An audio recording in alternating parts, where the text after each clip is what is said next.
आप इतने स्वादिष्ट पकोड़े बनाती हैं। आप मुझे पकोड़े बनाना सिखा दे। मैं घर के पास ढाबा लगाकर पकोड़े बेचा करूँगी। ऐसे मैं अपनी माँ की मदद कर सकूँगी।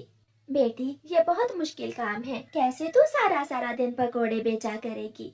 माँ, मैं कर लूँगी, आप चिंता न करें। बस मुझे पकोड़े बनाना सिखा दें। फिर गुड़िया अपनी मम्मा से पकोड़े बनाना सीख लेती है। गुड़िया की एक सहेली थी जो गुड़िया के पड़ोस में ही रहती थी। जब गुड़िया की सहेली गुड़िया से मिलती है तो गुड़िया उसे बताती है, सहेली, मैं कल से अपने घर के पास ठेला लगाकर पकोड़े बेचा करूँगी। पकोड़े बेचा करेगी? ये काम तो गरीब पक्षी करते हैं। इतना छोटा सा काम तू करेगी? कोई भी काम छोटा या बड़ा नहीं होता। मेहनत करने से हर काम बड़ा बन जाता है। तो फिर तू ही कर ऐसे बड़े बड़े काम। आज से तेरी और मेरी दोस्ती खत्म हुई। मैं एक पकोड़े बेचने वाली चिड़िया से दोस्ती नहीं रख सकती। गुड़िया की सहेली वहाँ से चली जाती है, मगर गुड़िया अपने फैसले पर पक्की रहती है।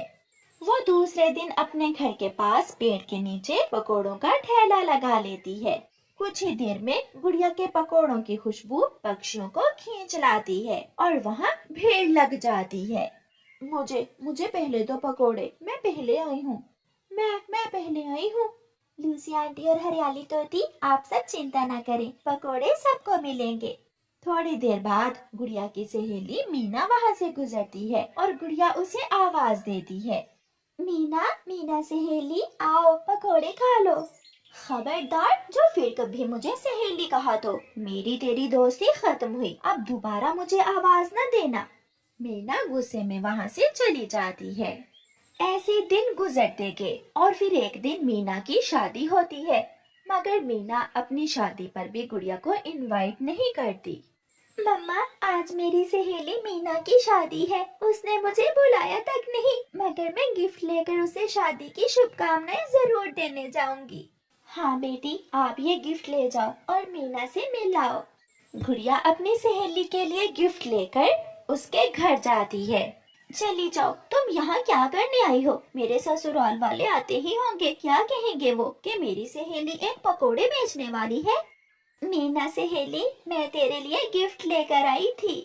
मीना गुड़िया का गिफ्ट उठाकर बाहर फेंक देती है। मेरी शादी बहुत अमीर घर में होने जा रही है। मुझे तेरे जैसी पकोड़े बेचने वाली के गिफ्ट्स की कोई जरूरत नहीं है। चल भाग यहाँ से। गुड़िया रोती हुई वहाँ से चली जाती है। मीना की शादी हो जाती है और वो ब्याह कर अपने पति के साथ चली जाती है और गुड़िया फिर से अपने काम में लग जाती है। 2-4 दिन तो मीना का पति मीना के साथ अच्छा व्यवहार करता है, मगर फिर वो मीना से लड़ाई शुरू कर देता है। उठ, अब तेरे पंखों की मेहंदी उतर गई है। जाओ मेरे लिए भोजन लेकर आओ। पति जी, आप तो बहुत अमीर हैं। माँ ने बताया था कि आपके अंगूरों के खेत हैं। वो सब तो मैंने शादी करने के लिए झूठ बोला था। जाओ अपना दाना खाओ और मेरे लिए ले आओ।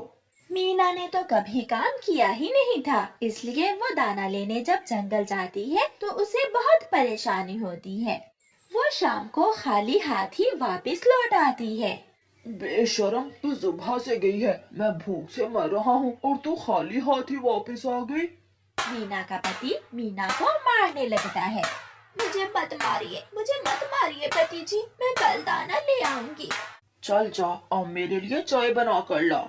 मीना को तो चाय बनाना भी अच्छे से नहीं आती थी। मीना जब चाय लेकर आती है, छी छी, ऐसी बकवास चाय तो कोई जानवर भी ना पिए। चल दफा हो जा मेरी नजरों से, वरना बहुत मारूंगा तुझे।